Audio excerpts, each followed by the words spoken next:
You're listening to Music Tectonics.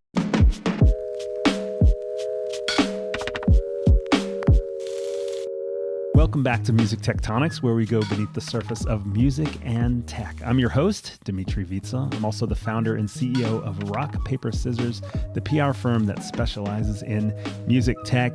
And if you are not a first-time listener, you of course know we also do the Music Tectonics Conference, which took place in Santa Monica, California, the LA area this last October. And it was a blast seeing so many of our listeners there. But one of the most popular events was our Swimming with Narwhals Music Tech Startup Competition. It's one of the anchor events leading up to the event, into the event, and people just love it. And today I've got for you the winner of that competition, both the Audience Choice Award and the Jury Choice Award, Jessica Powell. She's the co-founder and CEO of AudioShake. Hi, Jessica. How are you? Hi, good, thanks. Congratulations. You won the Swimming with Narwhals Music Tech Startup Competition at Music Tectonics. How was your experience at the competition? Applying, the semifinals, then the final. What was it like? What's the response been? And how did you feel about all of it? Yeah, it was great. I think there as a startup, you're hit by so many opportunities to apply to startup competitions and so forth. And generally, and you have to balance that with actually doing the work of running your business.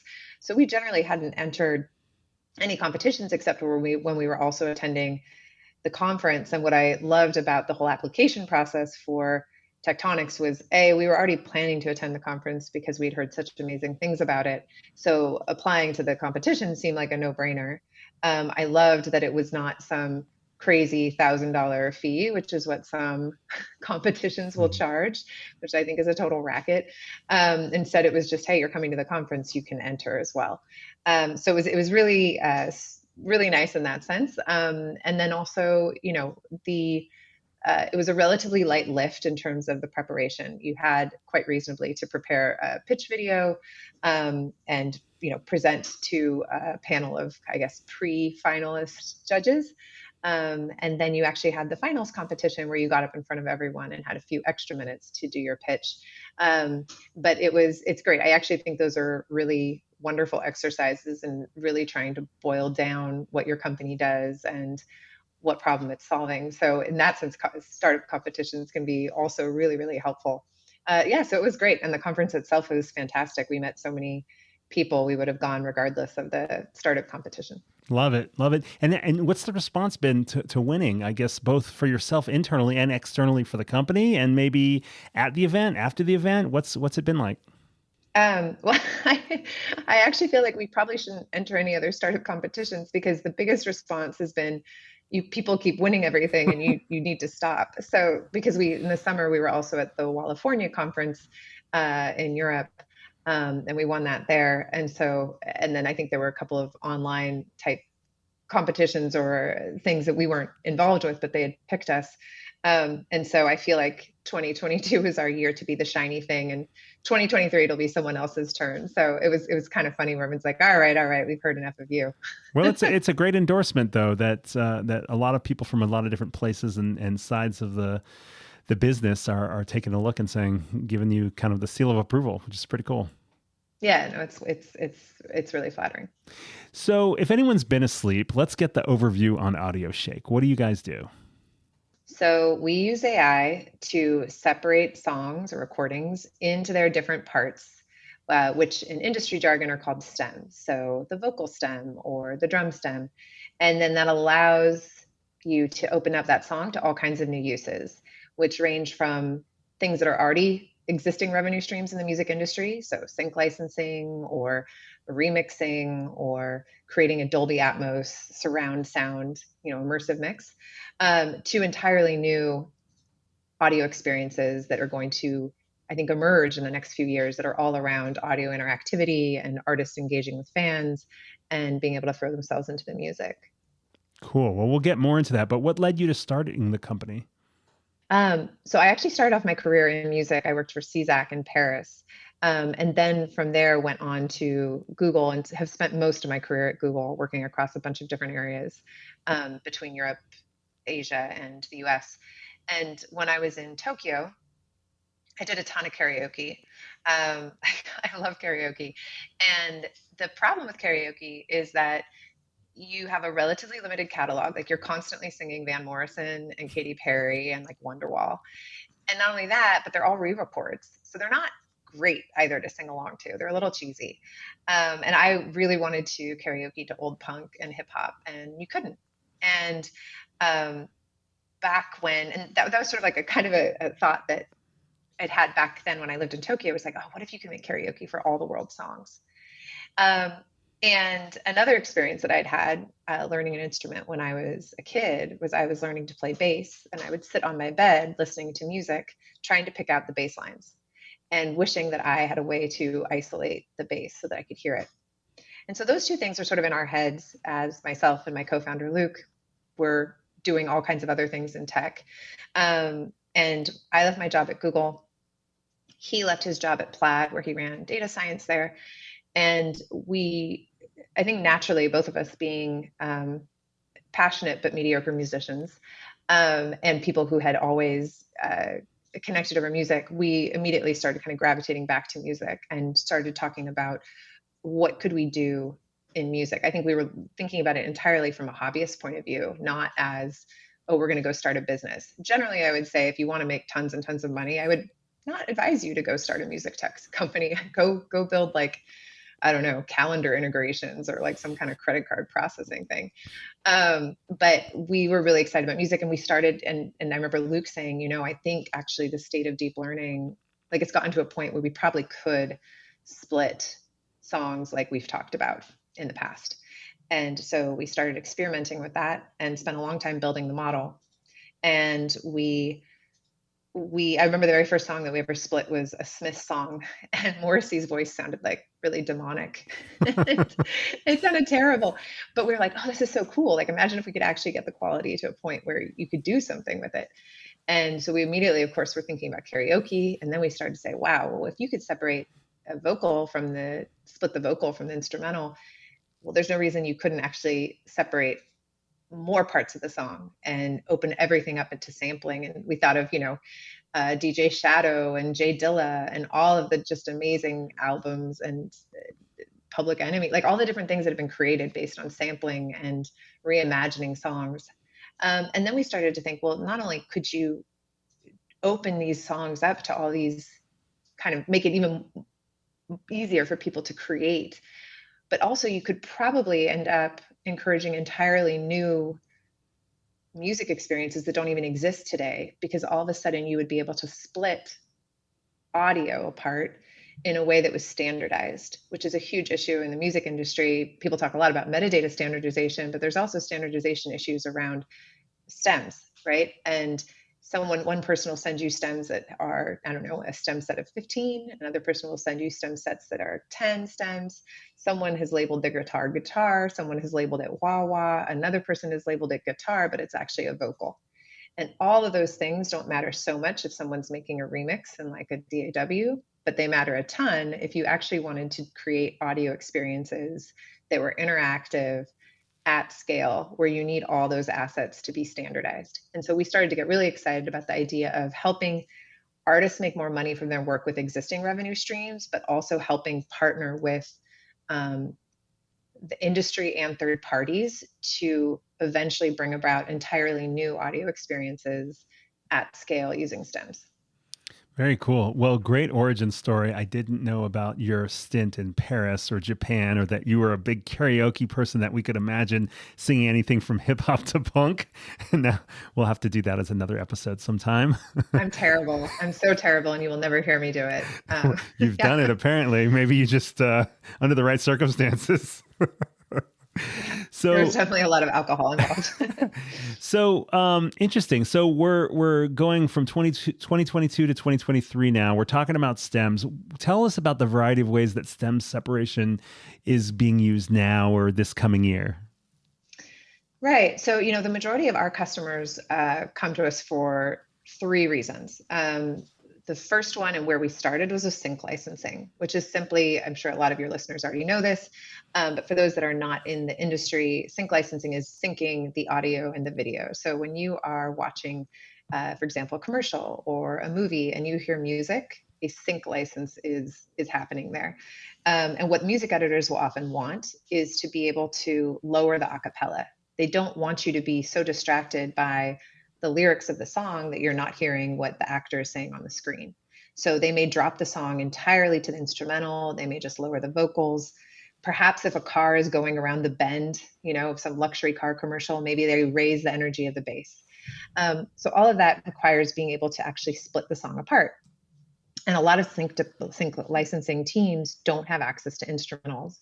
And so we have a ton of customers that are from the sync side of things, and they're able to create an instrumental in a few seconds and off they go. And they've landed everything from like Code Disco's landed the Disney trailer for Encanto with an instrumental from a Colombian song. We've had indie artists land like Dell Computer and Taco Bell commercials. We've had a ton of major label syncs. So it's pretty cool to see these songs that actually really only had one revenue stream before all of a sudden be open to other areas. So sync is one big area. Another big area is creating stems for Dolby Atmos or Sony 360 mixes. For those who aren't familiar with the format, that is where you're getting essentially a surround sound type experience. And in order to do that, and I should say, we think about, when we talk about Dolby Atmos, a lot of times in the music world, we're talking about it in the context of Apple and Amazon and Tidal that now support these formats. But another way to think about it is actually when you think about immersive audio in VR or the eventual metaverse, whatever that's going to look like, you want that audio to be as immersive and almost lifelike as possible, right? Because in the real world, we're having a conversation or we're out in the street, we're not hearing audio just coming at us and from one direction, it's coming all around us.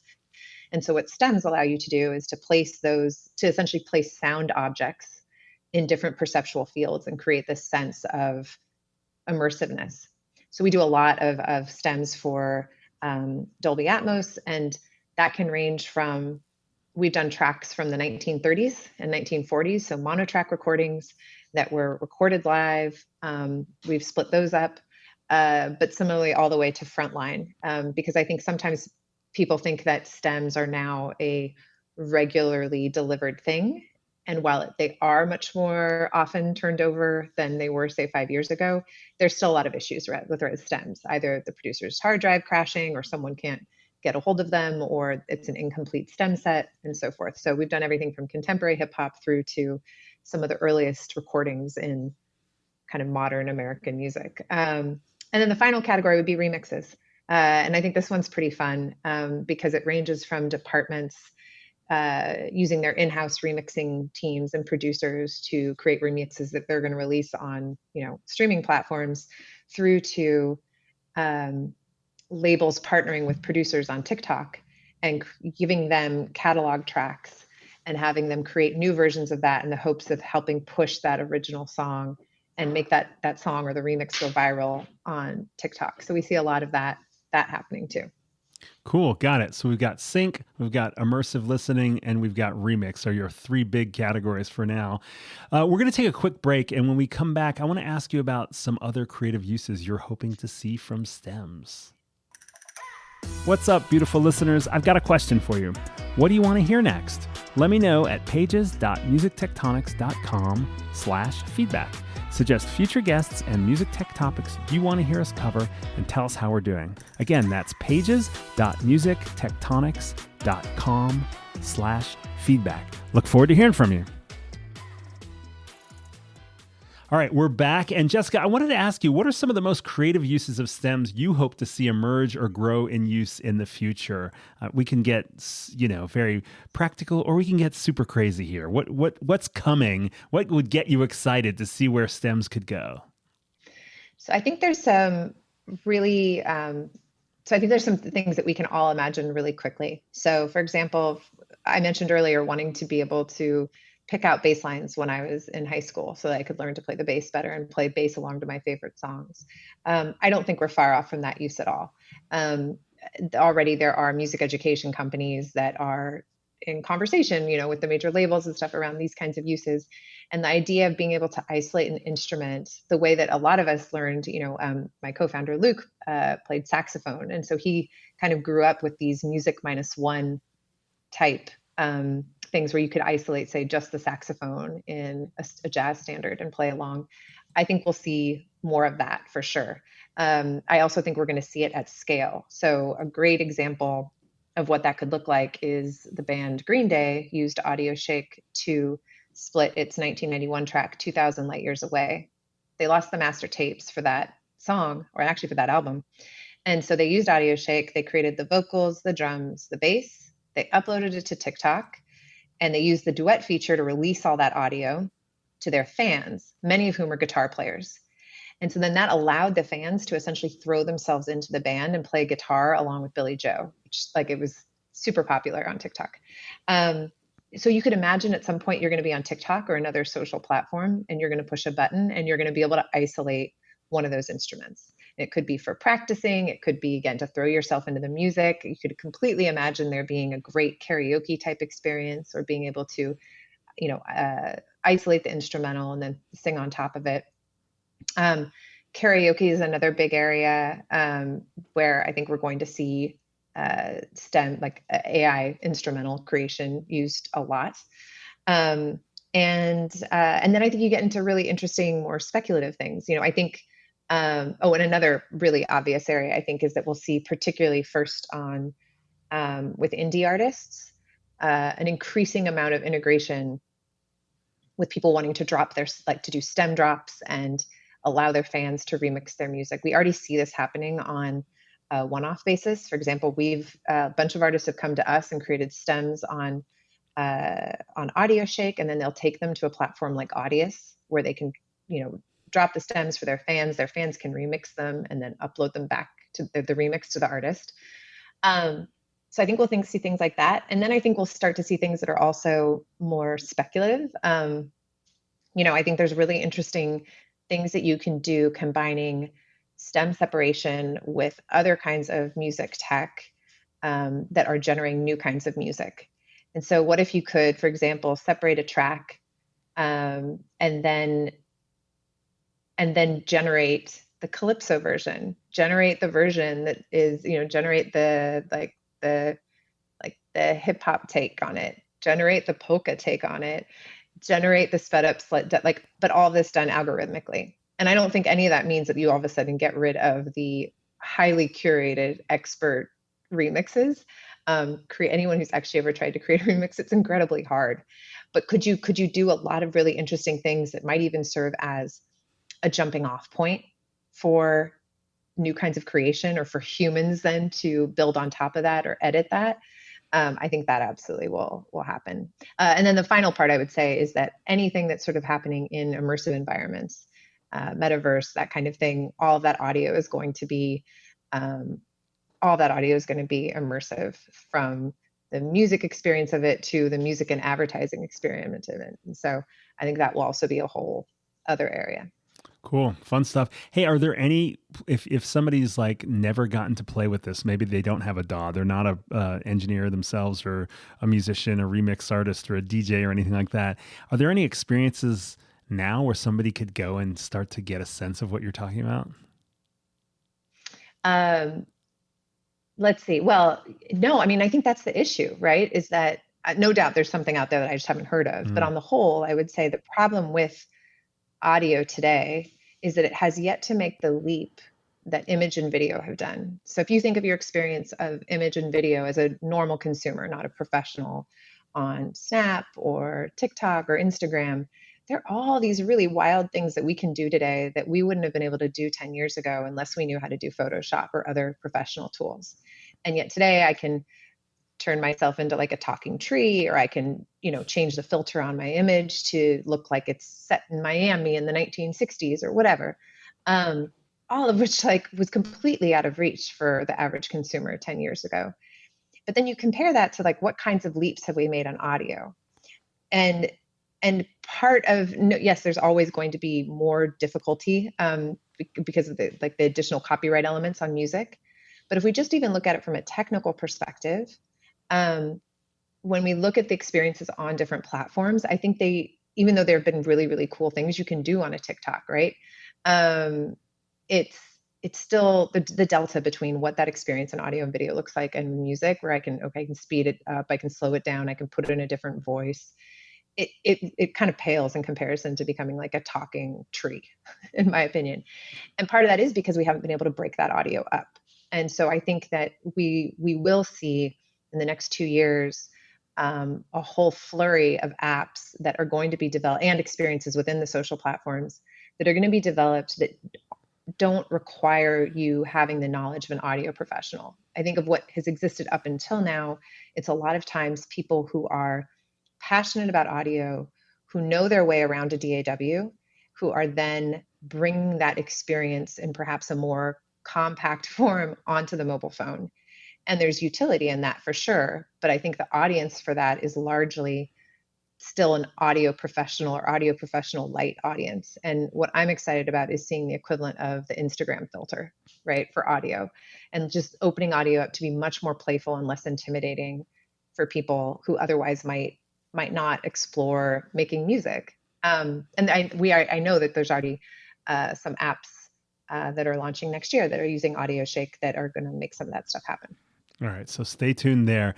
One of the measures of traction with a company like yours is kind of like who you're partnering with, because you have this technology that separates stems, but there's content out there, and then there's what do you do with that content? Can you talk about any partners or labels that you're working with, and maybe in what capacity? Sure. On the third party side, that stuff is all not launching until next year, so I'll not mention those. But there's some pretty exciting implementations happening on that side. In terms of our existing partners, so we work with departments. We have customers at all three major label groups, most of the large publishers in North America, growing number of production music libraries, beat marketplaces, lots of indie labels, and artists as well. And what's cool is that, it ranges from, that Green Day type example down to yesterday, a man reached out to me on LinkedIn, and he is recently retired, I think like a NASA physicist, who also happens to be an incredibly accomplished musician. And he has a whole bunch of tapes, like really old tapes and so you can just kind of imagine, it's just like this guy that literally was a physicist or a rocket scientist is reaching out to you being like, whoa, your tech just like pulled apart my old songs. And it's just, I think, for his personal use, but like, it's just amazing to be able to serve that full range of music creation, because I think for anyone who creates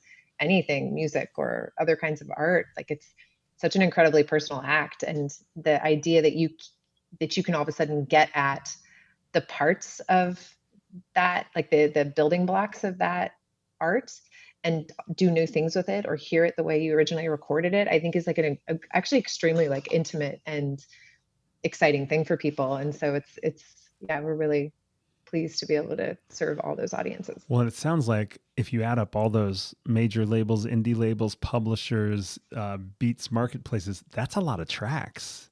There's going to be a lot of tracks getting divided up into stems here soon, huh? Yeah, I mean, I think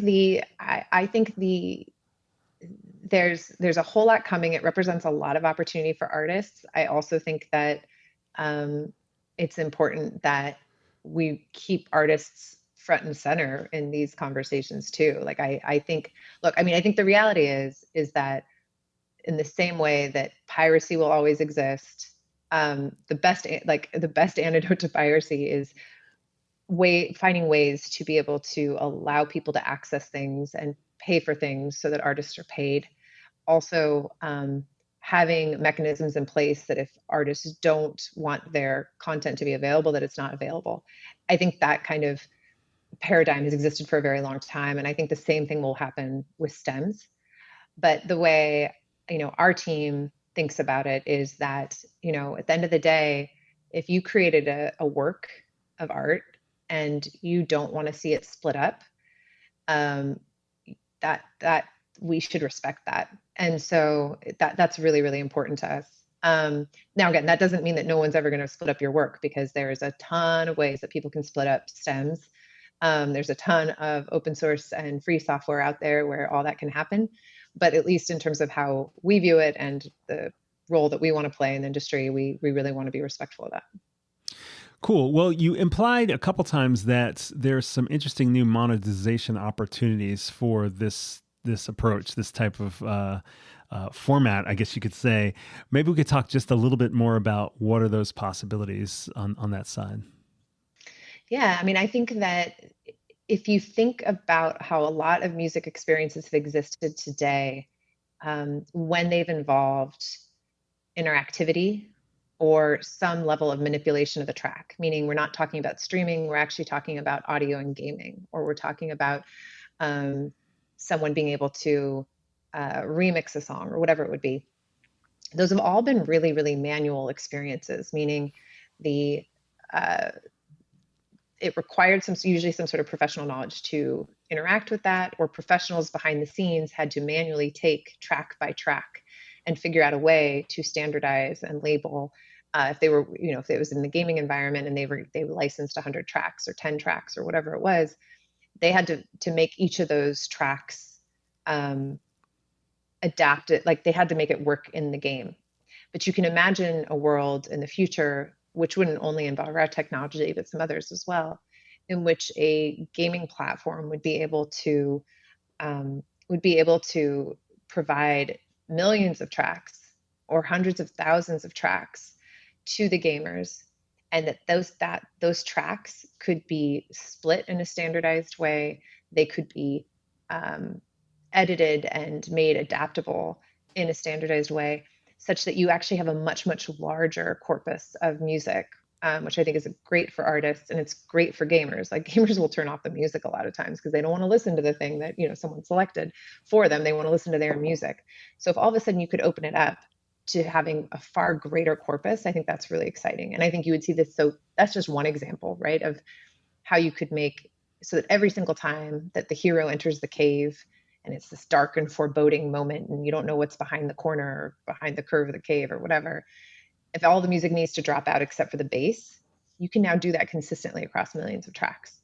So just a huge time saver, and also a way to bring in more music.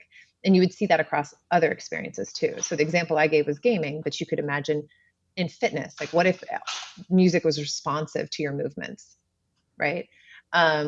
Or in karaoke, again, if you could turn any track anywhere into karaoke. Apple just actually released this just a couple days ago, and they're using source separation, the same stuff that we do. So, though I think they don't call it karaoke, but it's karaoke. Apple Sing or something. I mean, I think it drops to the vocals are still a little bit audible, but it's doing source separation so that you can raise and lower the vocals. I think they don't call it karaoke, but I think it's a karaoke-like experience. So there's all these experiences that will happen at scale. There will be licenses involved. What I'm seeing is, while there is and probably always will be a lot of activity happening on the fringes that are not licensed, it doesn't matter whether you're talking about stems or the full mix or whatever. I think there are a large number of companies and startups and people that are really excited about building with artists, and that are looking to create these new audio experiences in partnership with the industry. Got it. All right, we're going to take one more quick break, and when we come back, I want to widen out from here. I want to hear your thoughts on innovative trends and other folks we should keep an eye on. We'll be right back. Whoa, the ideas are flying fast on this episode. If you want to follow up on anything we're talking about today, we've made it easy. Head over to musictectonics.com and find this episode on the podcast page. You'll see show notes full of links and a time-stamped roadmap of the conversation. We're not responsible for internet rabbit holes you tumble down in the process. Now, let's get back to the conversation. Okay, we're back, and we're going to play a game of hype or hope. It's a game that I just invented, Jessica Powell with AudioShake. I'm going to ask you to tell us one music innovation trend that you think is hype that will fizzle, and one thing that you're hopeful that will have substantial impact in the music field. Are you ready to play, Jessica? I'm half ready to play. I want to know what the 3 most recent responses have been on hype. Oh, I would love to tell you, but we just invented this game on this episode. Oh, okay. All right. Okay. So I get like first pass at it. Yeah, you I can get first basically pass. say You anything. get to trend set for this on the trends. Which ones are hype and which ones are hope? Shall we start with hype? All right. Let's start with hype. All right, tell us Okay. what you think will fizzle. It's all hype now. So I am by no means a Web3 hater. I actually think that there are a lot of people that are doing things in Web3 that are really interesting.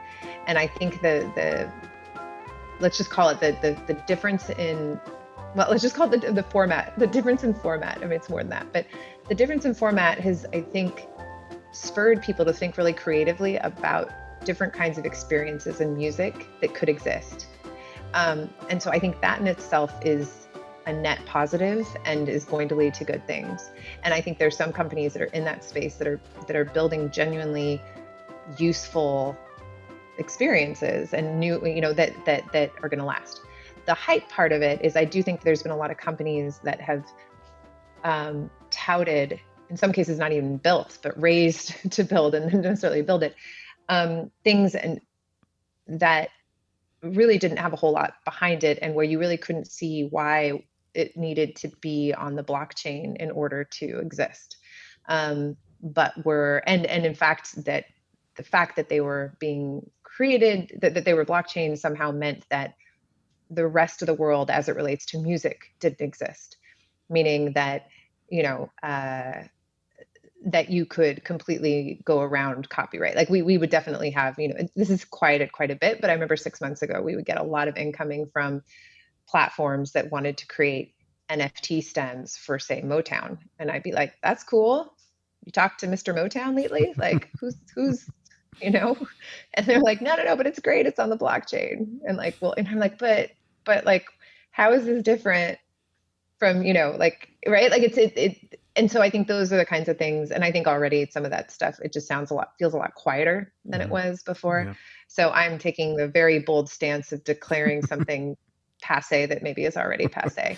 But I do think, but like, to be clear, I do think there's actually some genuinely cool stuff happening in Web3. And I'm really glad that it's all happened and happening, because I think that's how you move forward. And, from our perspective, seeing a lot of things, startups and new ideas come onto our radar, it seems like people are taking a more measured approach, just as you took a measured approach about calling it a hype or not. It's not that it's all hype. It's just you kind of have to sort of balance it out with some other stuff, some reality and some, like legalities and licensing and all that kind of stuff too. So, okay, let's get to hope. One thing you're hopeful that you think will have substantial impact in the music field. Besides stems, please. I mean, of course I was going to say stems, and now all of a sudden I have no answer. All right. Okay. Here's how I'm going to say stems without saying stems. That's the next question. How do you say stems without saying stems? I am going to, right.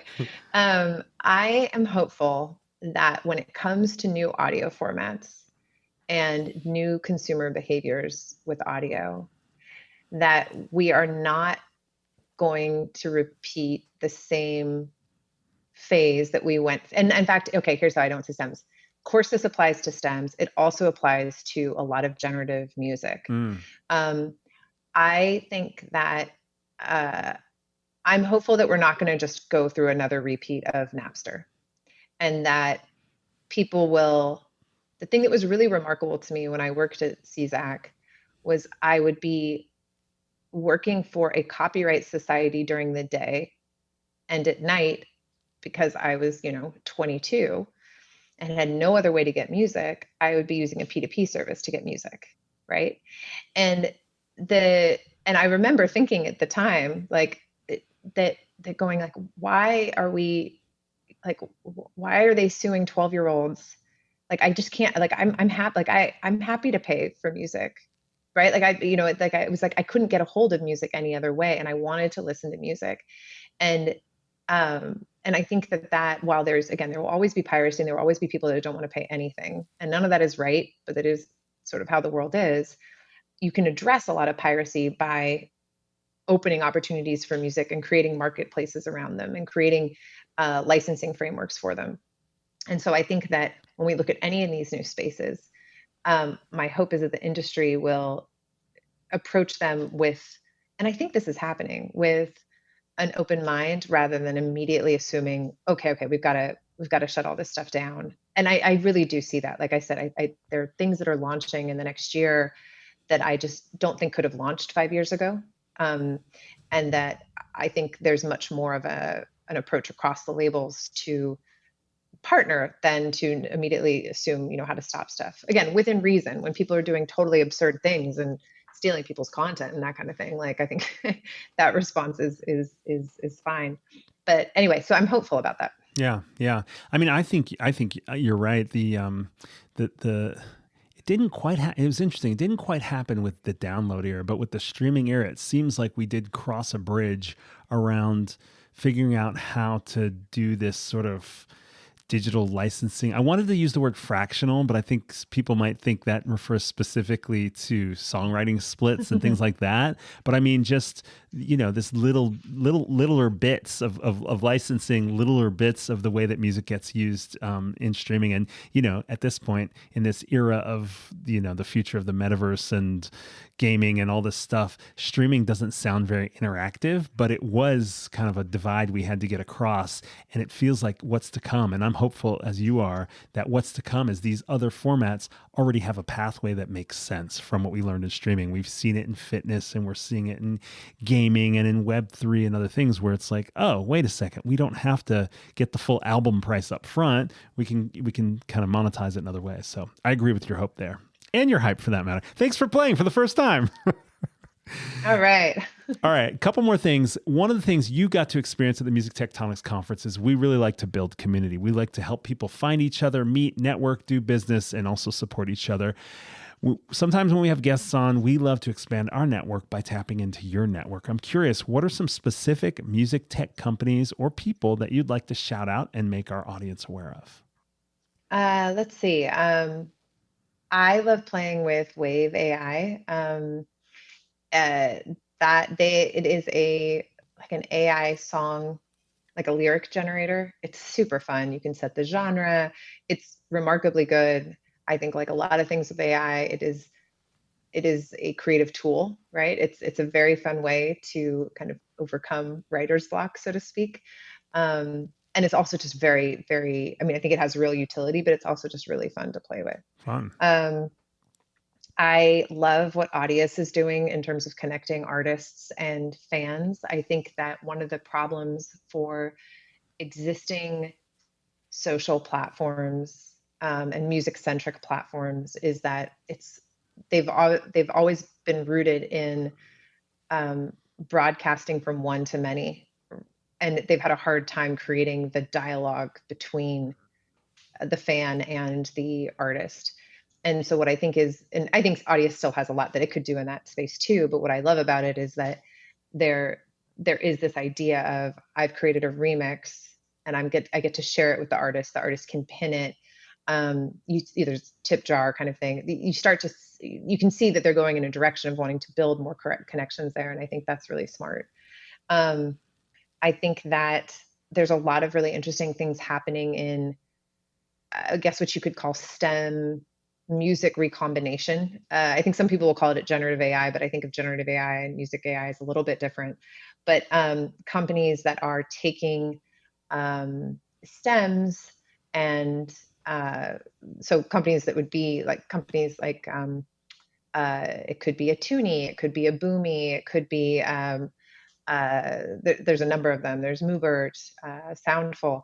There's a lot of companies in this space, but I think what's interesting is that they're using music created by humans, like composers, and they are using that to then generate new tracks from that.